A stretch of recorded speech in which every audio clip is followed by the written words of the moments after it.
seisame praegu Alatskivi teisel Linnamäel.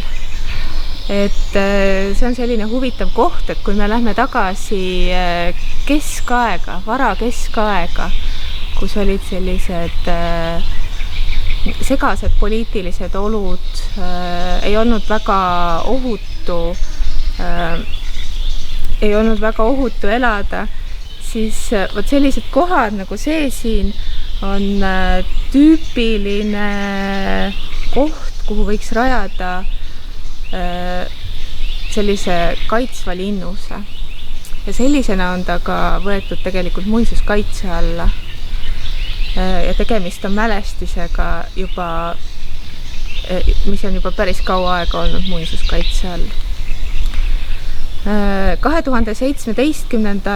aastal viisin isiklikult siin läbi arheoloogilised kaevamised, mille käigus üritasin eelpool mainitud hüpoteesi kas siis kinnitada või ümber lükata. Et tegin erinevatesse kohtadesse mäe peal kaevandeid, mille käigus otsisin kultuurkihti ja leide, samamoodi heade metallidetektoristide abiga leidsime üles mõningad põnevad ärakaotatud esemed linnuselt. Samamoodi viitab linnuse kuju sellele, et siin võisid toimuda ehitustööd, kaevetööd, et linnus on sellise nelinurkse põhiplaaniga, peaaegu nelinurkse ümmarguste nurkadega ning näiliselt oleks ta nagu kaevatud järsemaks.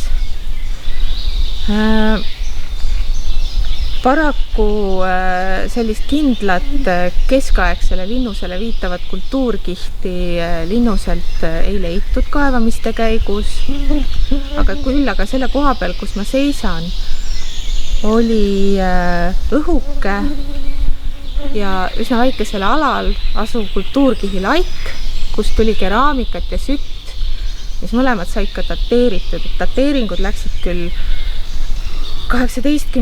ja 19. sajandisse, ehk siis umbes sellesse aega, kui selline mees nagu Protse selle linnuse põhiplaani üles joonistas ja lisas siis oma muististe, Eesti ja Läti muististe raamatusse. Et see on siis selline esimene ülestähendus sellest, et siin võis kunagi olla linnus. Iseenesest asukoht on hea. Asub ta jällegi Alatskivi jõe ääres, mitte tänapäeva rannajoone kandis, vaid palju kaugemal. Samas jällegi mitte nii kaugel kui varasem Linnamägi, mis asub siis jõge mööda tükk maad veel siit ülesvoolu Peatskivil. Ja asukoht on hea ja maastik koosneb peamiselt oosidest, mis on siis sellised künkakesed ja küngaste vahel on siis tekkinud orud, mida möödas inimesed liikusid ja on suur võimalus, et need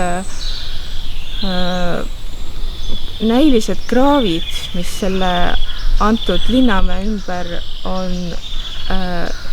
on kujunenud, võisidki olla tegelikult näilised ja kujunenud sellest, et ümbritsev maastik on künklik iseenesest ja kui inimesed liikusid mööda teatud rada, siis veel vajus selle kraavi põhi nii-öelda veel rohkem sügavamaks.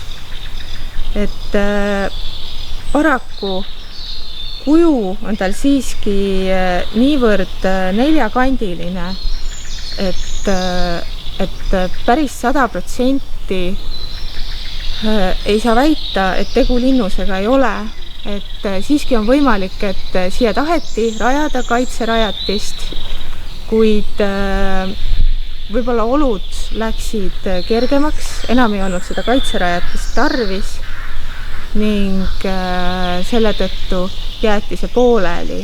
ja see neljakandiline kuju pärinebki sellest ajast, kui siin ikkagi kaevetöid läbi viidi, kuid linnuse või selle mäeplatoole lõplikult mingeid rajatisi ei ehitatud.